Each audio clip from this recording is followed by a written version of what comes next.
filho pródigo nos ensina.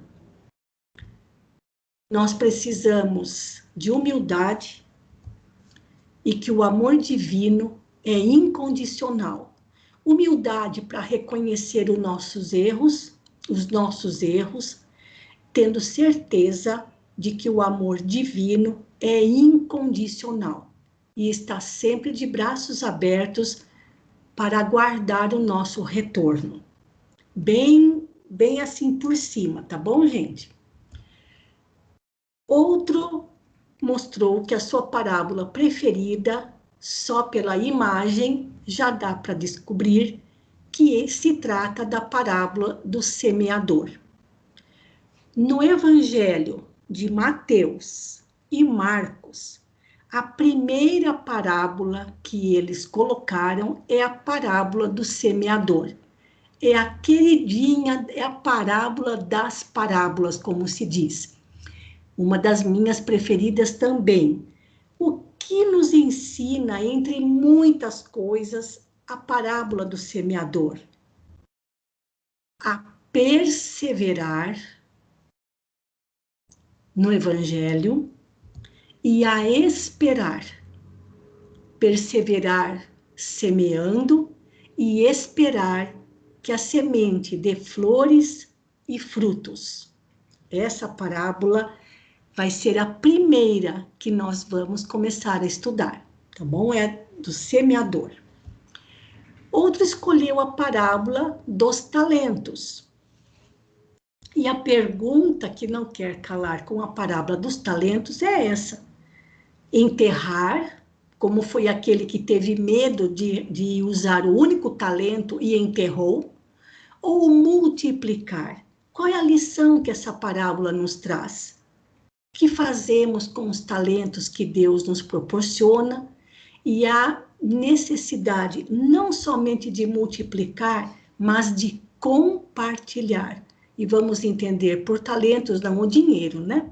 Mas tudo aquilo que temos e que podemos transformar ou aplicar no bem comum. Outro escolheu a parábola do festim de bodas, que é o que está mostrando essa cena aqui, uma grande festa com músicas, muita comilança e muita gente.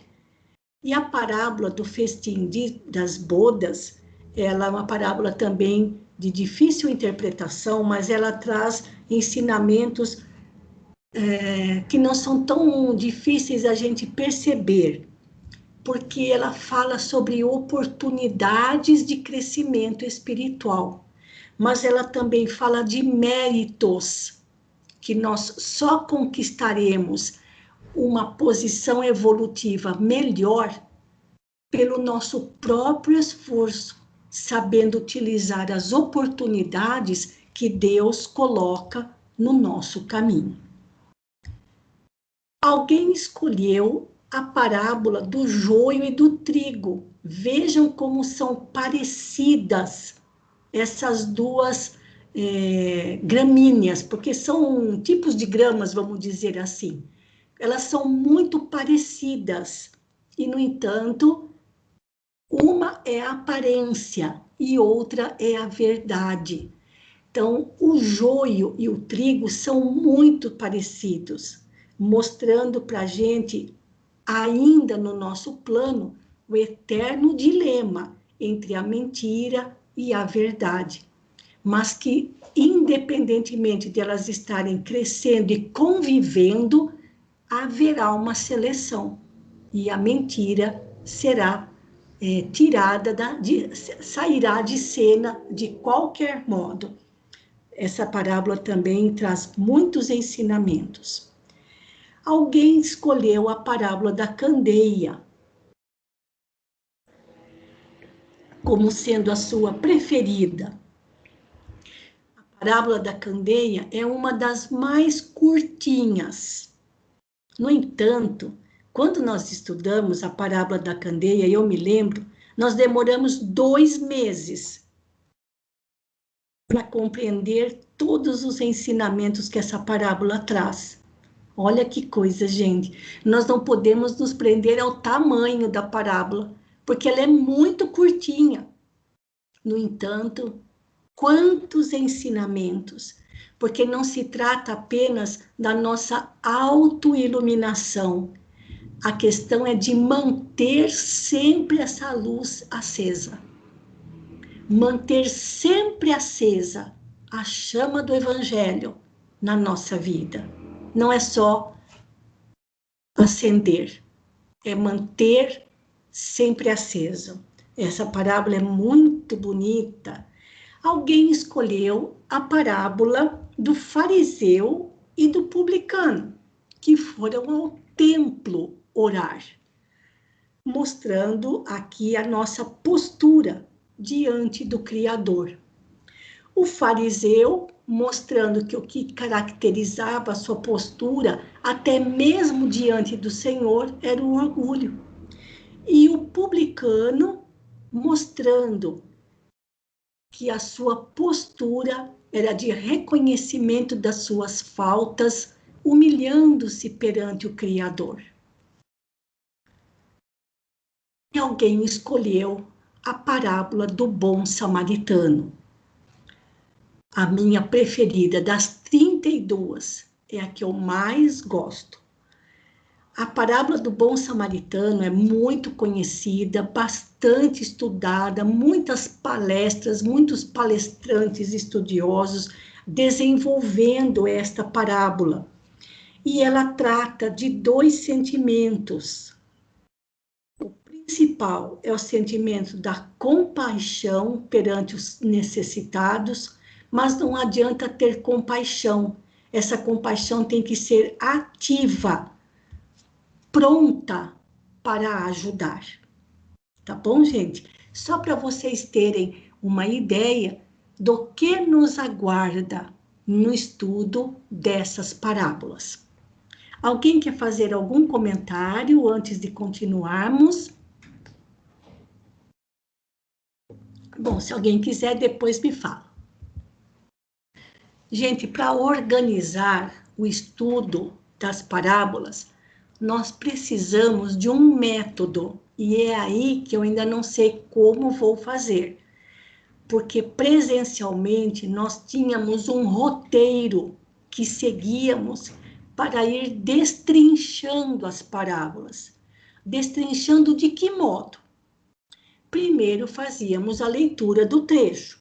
Então, por exemplo, se a parábola era citada nos evangelhos de Mateus, Marcos e Lucas, a gente lia o trecho de Mateus, de Marcos e de Lucas para poder comparar as diferenças, sobretudo nas traduções e na maneira como a parábola era apresentada. Daí que vinha o que nós chamamos de destrinchar, procurando responder a essas três questões: onde, quem, quando, aliás, 3 não, 4, onde, quem, quando e como. Onde ocorreu aquela parábola? Onde Jesus estava? Com quem? E a própria parábola se refere a algum lugar? Quem são os personagens que aparecem nas parábolas? Tem parábola que não tem personagem. Quando? O tempo. Não o tempo em que Jesus contou a parábola, mas se na história contada por Jesus há alguma indicação de tempo. Por exemplo, se era manhã, tarde e noite, se era frio, se era calor, se era inverno. Isso é muito importante na interpretação. Identificar os objetos ou outros elementos, como, por exemplo, na parábola da candeia, fica fácil de identificar quais são os objetos que aparecem. Na parábola da semente, quais são os objetos, os elementos que aparecem? Também é fácil de identificar. Identificar os verbos, porque o verbo sempre está relacionado à ação, ou seja, como alguma coisa foi feita. como aquela coisa é descrita na parábola. E ao analisar os verbos, a gente também deve se deter se aquele verbo está no passado, no presente e no futuro. Se ele está no sentido de imperativo, como sendo uma ordem. Isso é muito importante na maneira de destrinchar o conteúdo, porque muda totalmente o significado. Mas depois vem as expressões, porque toda língua, todo idioma tem as suas expressões, como a gente chama de expressões idiomáticas, que são características daquele idioma. Isso também é muito comum no Evangelho.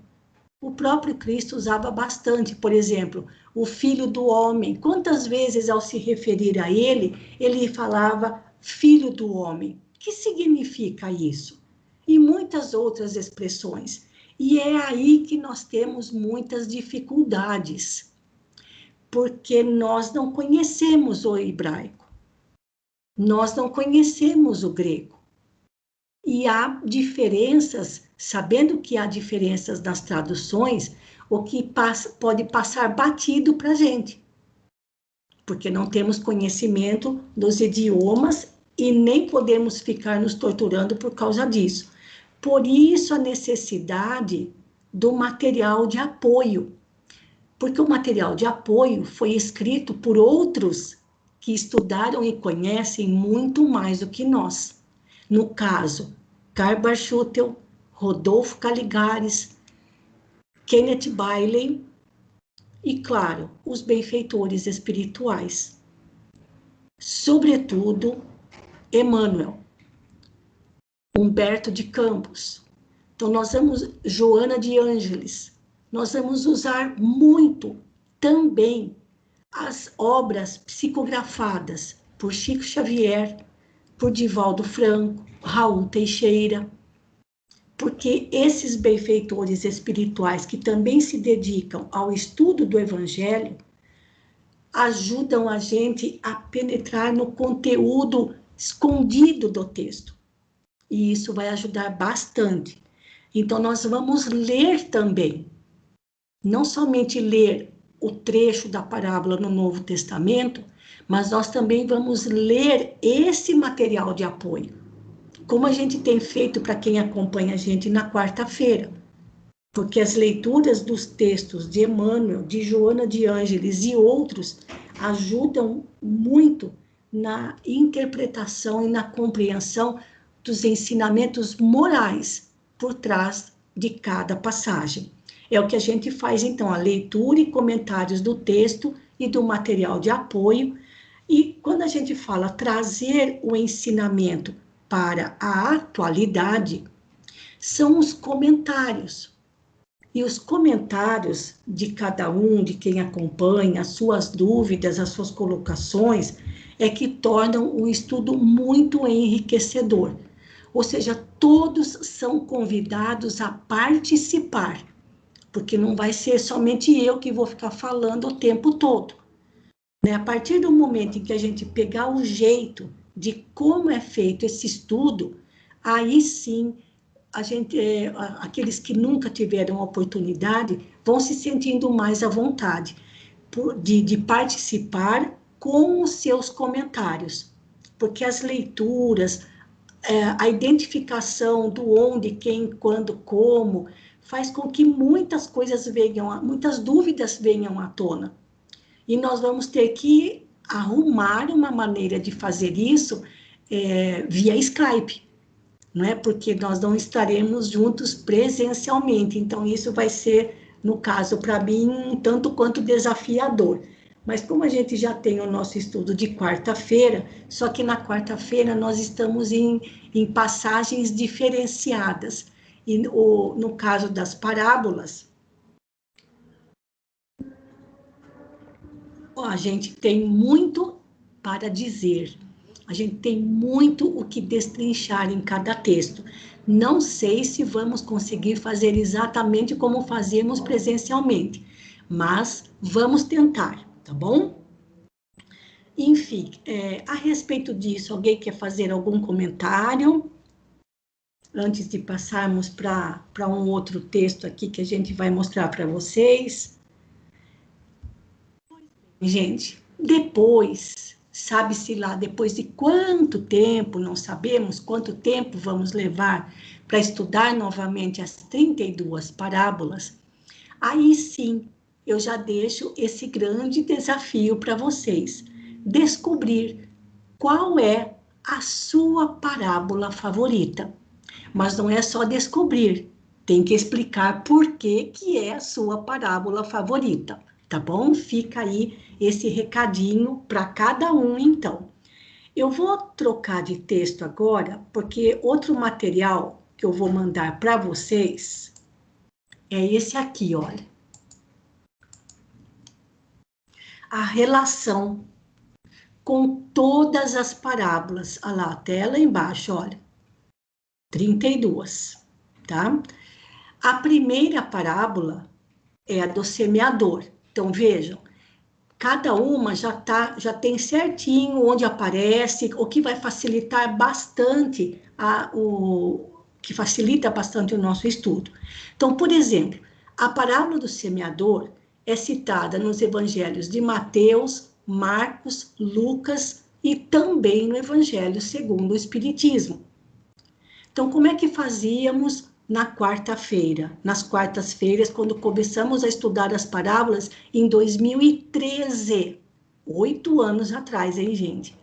Nós líamos o trecho em Mateus, o trecho em Marcos, o trecho em Lucas. Líamos assim, de cabo a rabo, sem comentar, só leitura mesmo, ler o texto. E depois fazíamos as comparações, onde que o texto estava melhor, onde estava mais fácil para compreender. Então, por exemplo, a gente achou o texto de Mateus mais organizado, está mais fácil de compreender. Então, nós vamos seguir o texto de Mateus. E se tivesse alguma coisa de muito significativa em Marcos e Lucas, a gente dava um pulinho lá em Marcos e Lucas, só para comparar como ficava um determinado versículo, por exemplo. Depois de ter escolhido, então, no caso, vamos ficar com a parábola do semeador narrada como está no Evangelho de Mateus. Aí é que nós começamos com aquele roteiro, identificando o local, o tempo, os personagens, o como, ou seja, as ações, onde aparecem os verbos, as ações propriamente ditas.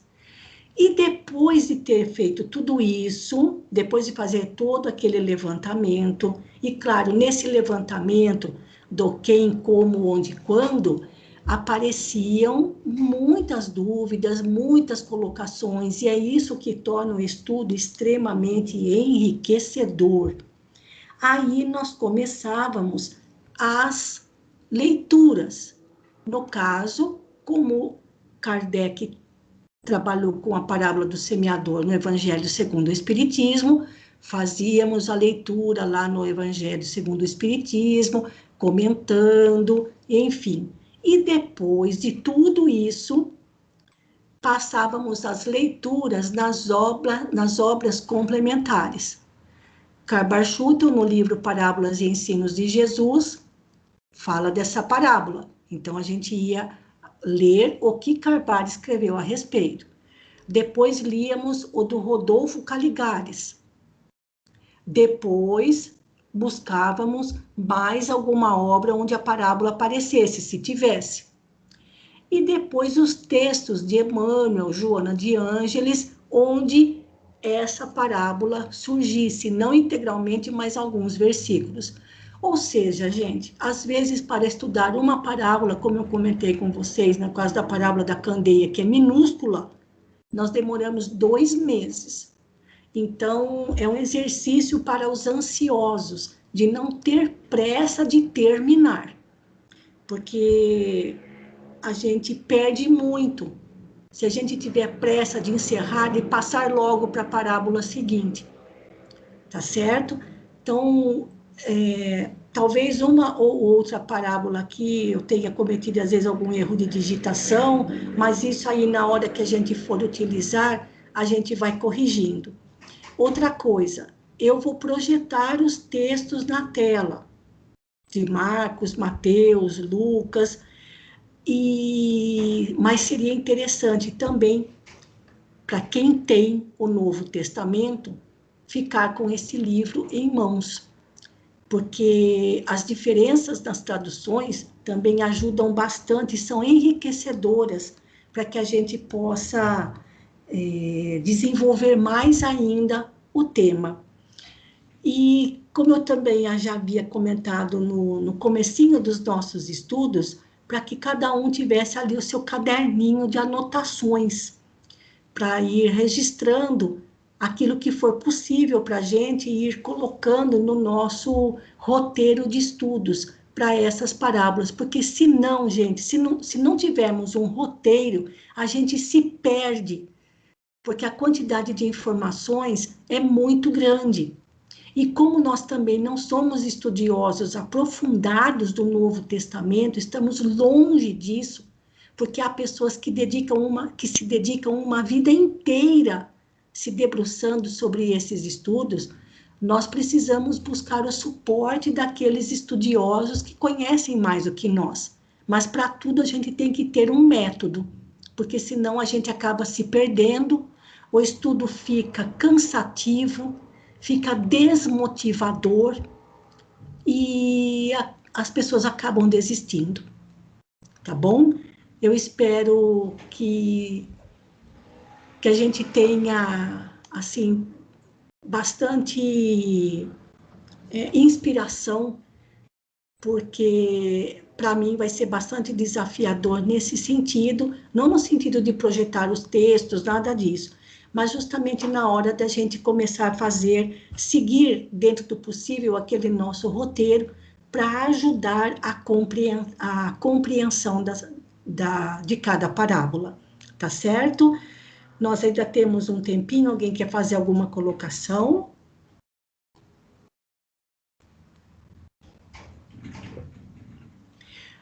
Bem, esse Parábolas de Jesus, eu também vou mandar no grupo do NEP para vocês, para ficar também como referência, e sempre que possível, como nosso encontro é sempre no domingo à noite, sempre que possível, procurem ler a parábola antes, ao longo do dia, para já ir com alguma ideia, pelo menos, daquilo que nós vamos fazer ao longo da noite.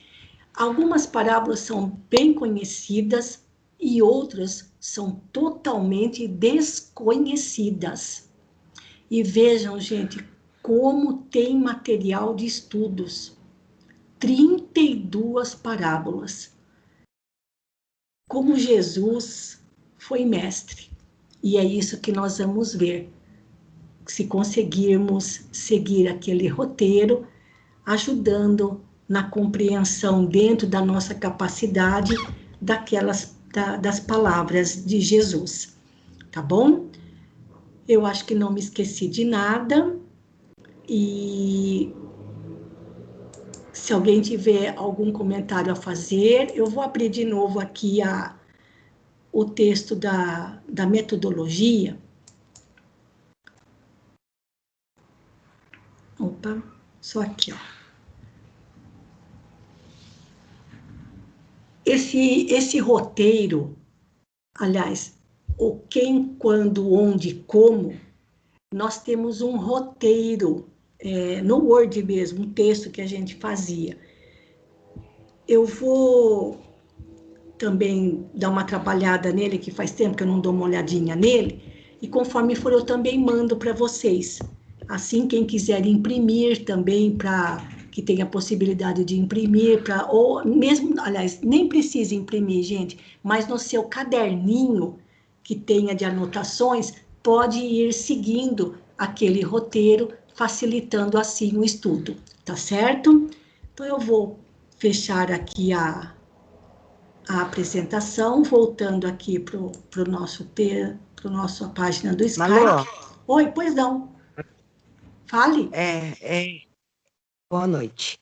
Eu lembrei que lá no estudo nosso do NEP, do Luz e Caridade, Sim, você levava, lembra, o roteiro, a gente preenchia, né? sim, Por exemplo, a gente pode imprimir e a gente preenchia isso, tudo, né? O isso, como, o quando, isso, o que a gente via, o que a gente conseguia ver, o material em si, a gente conseguia preencher naquele roteiro. Eu sim, lembro disso. Eu tenho, aliás, numa pasta guardada todos os roteiros, aham, sim, né? Eu lembrei agora que a gente, de quinta-feira, quando era presencial, né?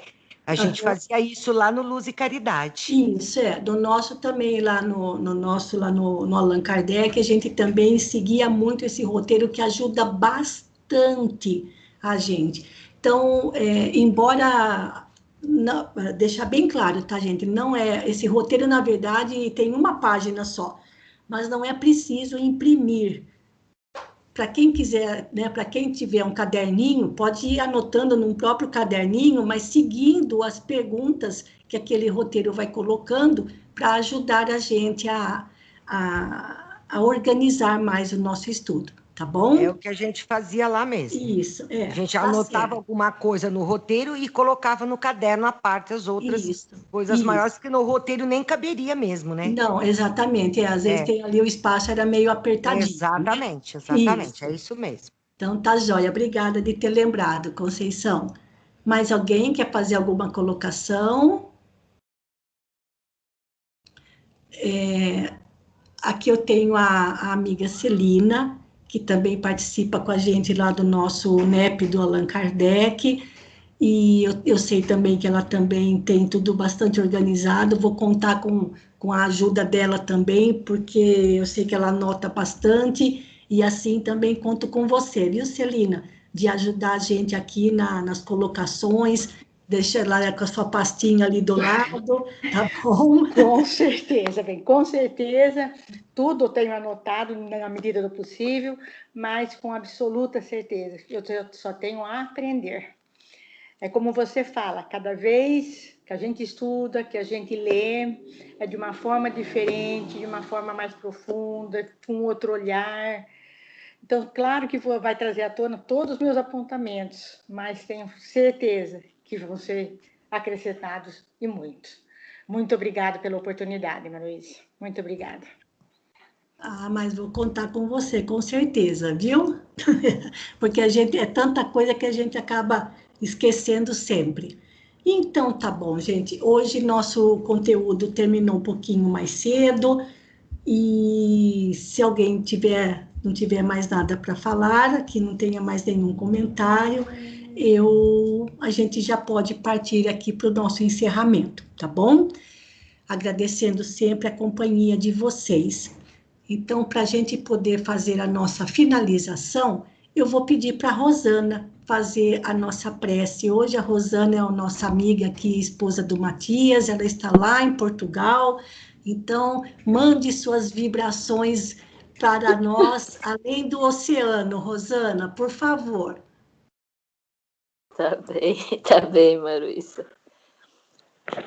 Vamos elevar o nosso pensamento em Deus e o nosso Senhor Jesus Cristo, nosso Consolador e Salvador, agradecendo por mais uma noite de estudo, agradecendo esses ensinamentos, essa oportunidade maravilhosa que estamos tendo para conhecer a essência da palavra de Jesus em nossos corações e tentar segui-las com maior discernimento, com maior amor e carinho, como o Mestre nos ensinou. Obrigado, Senhor, pelos companheiros de estudo, pelos nossos benfeitores, pela nossa mentora Maruísa, que tanto nos proporciona a oportunidade maravilhosa de entender o Evangelho.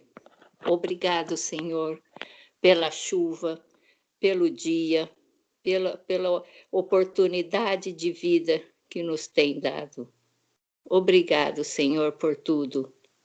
Estejamos todos com muita saúde, muito amor nesse estudo maravilhoso e que estejamos sempre com o nosso caminho essa estrada maravilhosa que Jesus quer que toda a humanidade percorra. Que assim seja. Graças a Deus, obrigado, nosso Pai Criador. Então, queridos amigos, muito obrigada mais uma vez pela companhia de todos. Desejo a todos uma boa noite, um bom descanso, uma ótima semana e até amanhã, se Deus quiser, no nosso encontro à noite mais uma vez. Muito obrigada. Fiquem com Deus e um grande abraço. Boa noite, fiquem com Deus Boa noite todos. a todos. Boa Fiquem noite, todos. obrigada. Fiquem com Deus.